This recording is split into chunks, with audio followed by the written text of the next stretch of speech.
Okay, today gonna do one on my latest new toy, Skipper 300 by Palomar. This amp is one driving 3. This one uses 6LF6 tubes, very clean. Take the cover off here, and this one did have a bad tranny, and the tranny was replaced with the Toroid transformer there. I get some mud ducks on Facebook that say, hey, you can't use those. It's, you know, you get the right voltage, the right amps. Sure you can. You know, I've done it on Browning 180s, done it on small amps like the Palomar, and I'm doing it on a 500Z amp, but that's another project and for another day.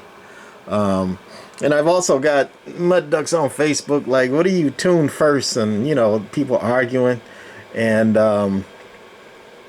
if you got an amp like this, a CB amp with a driver tube and a driver tuning, what you want to tune first, and it's not critical, but you want to do it fast, and it's probably best that you tune it on the low side if it has one. Tune it on the low side first, and tune it all, and once you get it loaded up, and then go to high and then retune everything. But start with tune for the finals. Tune for the finals, then load, and then hit those a few times quickly.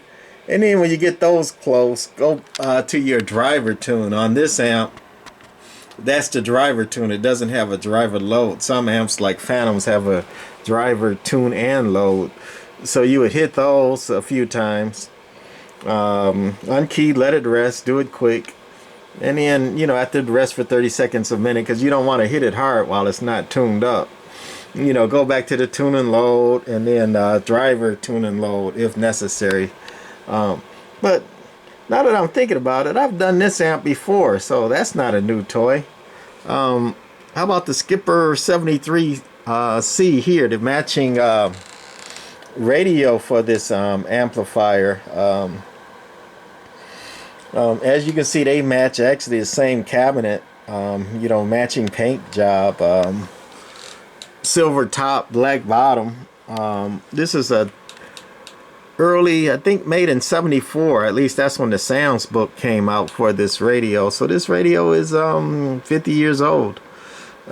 Skipper 73 23 channel Tube SSB radio. They did not make very many Tube SSB radios at all, so this is one of them. But oh, wait a minute, I've already done that one too. That's not a new toy. What kind of new toy I got for Palomar then? Oh, there it is. Bet you ain't seen too many of these. Dynamite by Palomar. Basically looks like a Turner Super Sidekick, you know, with the silver head, black base. But I actually looked up the schematics for the Super Sidekick, and the Super Sidekick, at least the ones I saw on the schematic on the net, uses a chip for the amplifier circuit, uses like a single 8-pin chip. So then I looked up the schematic for the Plus 3, and this Dynamite uses a 2-transistor amplifier, and so does the Plus 3, but it's not the same. So even though it looks like it, you know, same cabinet profile and all that stuff as a Turner, and Turner probably made this for Palomar. Same underneath too, and the board is, you know, same sides and 2 transistors, but the parts and components and all that are different, and even the layout is different. So I'm thinking this was special made by Turner for Palomar Dynamite. I had seen these in the CB magazines. I recently posted some CB mags for sale, as I got most of them, and I had some duplicates. And in the old ones, I don't know what year, I saw, you know, Palomar Dynamite, and I'm like, oh, cool. You know, since I'm a collector, I'd like to have one of these, and finally saw one of these on eBay, a Palomar Dynamite. So I'm like, well, got to get that for the collection, and won that auction, and then got me a Palomar Dynamite finally. So anyway, I guess you can't really hear a mic, but I guess I'm gonna fire it up anyway. Too bad I can't hear myself yet, you know, when I make these videos, but you know, just a modulated mic. We're gonna turn the amp on and run it through the radio and then the amp. By the way, that's the insides of the Skipper 73. Not rare, but you know, I would say hard to find. How about that? Very hard to find in this condition. It's not mint, but very nice. Been recapped. Tube SSB radio in working condition, and then this is a hardwired Palomar Skipper 300.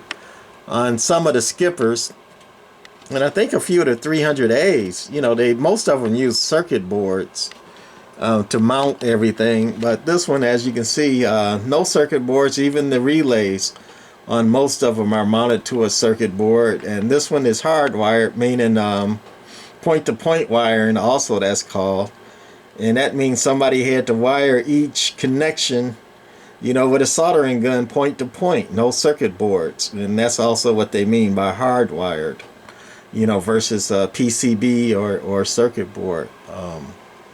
So anyway, that's a nice clean Palomar Skipper 300, and then the Palomar Skipper 73C, and my Palomar Dynamite. Alright, it ought to be warmed up enough.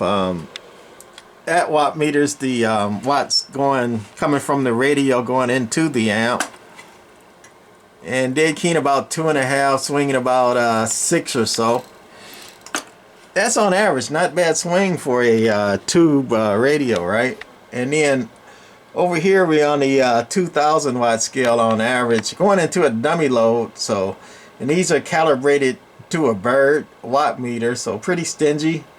And going into a dummy load, no false watts. You know, I get people all the time, you know, say, you know, how many watts can you get out of a tube? Or, you know, they see a Palomar 300A, which has, you know, 2 more tubes than this one. You know, a 300A is 2 driving 4.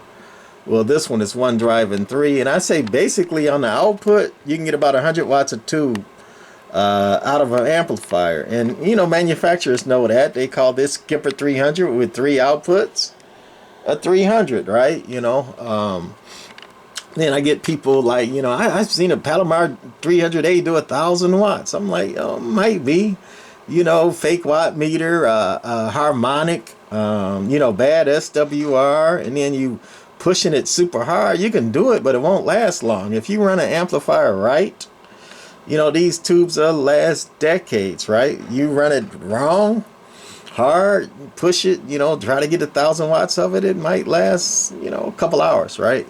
So huge difference. But anyway, on the 2,000 watt scale, so dead keen about 140, 150, talking to a couple hundred. Whistling to about 240, and that's on average. And last week I'm put it on peak. Audio, about 300 peak, right? And that's what I say you get out of a sweet tube. You know, you can, some amps push them harder, you know, like Makos and Black Cats. They push the tubes really hard so they get more out, but most amps like DNA and Palomars and all that, you know, they don't push them that hard. And if you don't drive them too hard, about 100 watts per output tube. You don't count the driver tubes in that instance. Like a Phantom 500 with 4 driving 6, you don't count the driver tube. So it's 6 outputs, about a good 600 watts. And that's about it. You know, yeah, you can push it DNA Phantom 500 really hard, get 1,500 out of them. I've seen people do that, and they go into the tube store all the time, you know, buying new tubes. This was back in the day when you could get tubes for cheap, but Nowadays, tubes are not cheap. They're harder to find, and hey, go ahead and run them hard and kill them if you want to, but I don't run my stuff like that. But anyway, that's going to be it for this video. I guess showing a Skipper 300, a Skipper 73C by Palomar, and then, hey, my new toy, Dynamite by Palomar. Okay, that's it for this one. Bye.